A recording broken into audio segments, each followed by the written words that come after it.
ایک وقت کی بات ہے، دو پہاڑوں کے درمیان ایک خوبصورت وادی میں دو قبیلے آباد تھے، بنو نور اور بنو سعد۔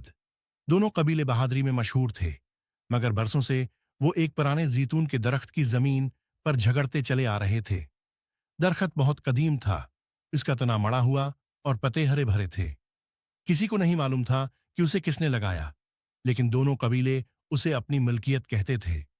ایک دن دونوں قبیلوں کے سردار ملک بنو نور اور حکیم بنو سعد درخت کے نیچے ملے اور اونچی آواز میں جھگڑنے لگے۔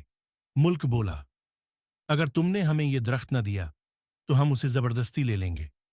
حکیم غصے سے بولا، تو آؤ دیکھتے ہیں کہ زیادہ طاقتور کون ہے۔ دونوں قبیلوں میں جنگ کی تیاری ہونے لگی۔ تلواریں تیز کی گئیں، ڈھالیں نکالی گئیں، گھوڑے سدھائے گئے، لیکن ان کے درمیان ایک دانا بزرگ تھے جن کا نام زید تھا۔ وہ علم والے، نیک دل اور رسول اللہ کی تعلیمات کو جاننے والے تھے۔ زید نے دونوں قبیلوں کے سامنے کھڑے ہو کر کہا، اے لوگو، کیا تم نے رسول اللہ کی حدیث نہیں سنی؟ آپ نے فرمایا، کیا میں تمہیں ایسی چیز نہ بتاؤں جو نماز، روزہ اور صدقے سے بھی افضل ہے؟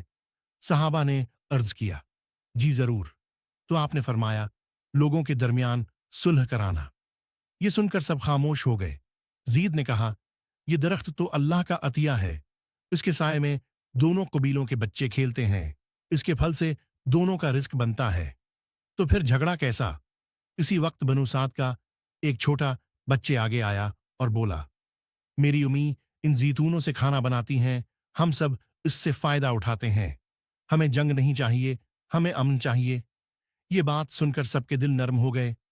سردار ملک اور حکیم نے ایک دوسرے کی طرف دیکھا اور مسکرا دیے۔ انہوں نے